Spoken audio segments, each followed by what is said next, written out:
পশ্চিমবঙ্গের আরজিকর কাণ্ডের বিচার চাই। বেলেঘাটায় অভয়ের মায়ের উপস্থিতিতে তৃণমূল হটানোর ডাক বিজেপির। পশ্চিমবঙ্গের আরজিকর হাসপাতালের নৃশংস ঘটনার বিচার এবং পশ্চিমবঙ্গের নারী নিরাপত্তার দাবিতে উত্তাল হয়ে উঠল 164 বেলেঘাটা বিধানসভা কেন্দ্র। আসন্ন 29 এপ্রিল দ্বিতীয় দফার বিধানসভা নির্বাচনকে সামনে রেখে 164 নম্বর বেলেঘাটা বিধানসভা কেন্দ্রের বিজেপি প্রার্থী পার্থ চৌধুরীর সমর্থনে ফুলবাগানে এক বিশাল সভা অনুষ্ঠিত হয়। এই সভার মূল আকর্ষণ ছিলেন আরজিকর কাণ্ডে নিহত চিকিৎসক পড়ুয়া অভয়ের মা তথা পানিহাটি বিধানসভা কেন্দ্রের বিজেপি প্রার্থী রত্না দেবনাথ, আগরতলা পৌর নিগমের মেয়র ও 7 রামনগর বিধানসভা কেন্দ্রের বিধায়ক দীপক মজুমদার সহ অন্যান্য বিজেপি নেতৃত্ব ও কর্মীরা। ত্রিপুরা থেকে বিক্রম কর্মকারের রিপোর্ট, বিগ নিউজ বাংলা।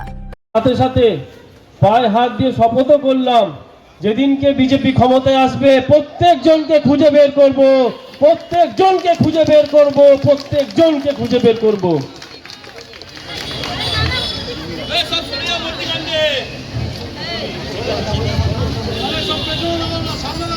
একটা সন্তানের মৃতদেহকে দেখতে পর্যন্ত দেয়নি, তার মা বাবা অসহায় হয়ে আরজিকর হসপিটালে বসে আছে।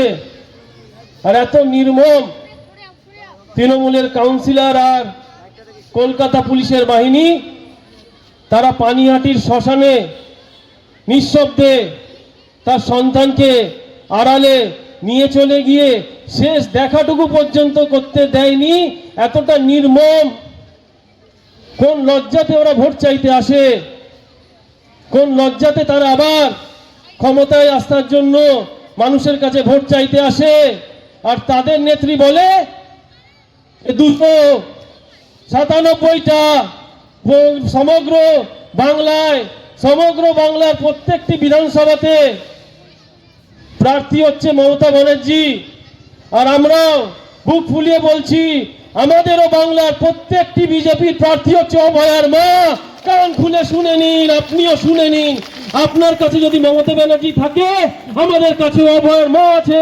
আর সমগ্র বাংলায় সন্দীপ ঘোষ আরজিকরের প্রিন্সিপাল, আরজিকরের কুকীর্তির মহানায়ক, যখন আরজিকরের ঘটনা ঘটে 24 ঘন্টার মধ্যে পুলিশ প্রিন্সিপাল পদে আবার নিয়ে চলে যায়। এতটাই তার আপনের প্রিয় এই সন্দীপ ঘোষ। আর ওই সন্দীপ ঘোষকে যিনি এতটা মদত দিয়েছিলেন, তিনি থাকেন কোথায়? তিনি থাকে ভবানীপুরে। আর ভবানীপুরেরই ওখানকার সঞ্জয়কে হাতে নাতে ধরিয়ে তাকে সবার সামনে প্রস্তুত করেছে যে সঞ্জয় নাকি সমস্ত কাণ্ডের মূল চক্রী। আর সন্দীপ ঘোষকে আড়াল করার জন্য ওই ভবানীপুরে আমাদের বিরোধী দলনেতা নেমে পড়েছে। আপনার দিন শেষ, 4 তারিখে আপনার ফেয়ারওয়েল হবে, শুনে নিন মুখ্যমন্ত্রী। আর সেই সন্দীপ ঘোষ কোথায় থাকে? আমাদের বেলেঘাটাতে থাকে। আর সেই সন্দীপ ঘোষকে যারা বেলেঘাটা থেকে মদত করেছেন, তাদেরও 4 তারিখে শেষ দিন হবে। কাকিমা আমাদের এখানে চলে এসেছে, বেলেঘাটাতে পা রেখে দিয়েছে। সবাই কান খুলে শুনে নিন। যেদিনকে বিজেপি ক্ষমতায় আসবে, আমরা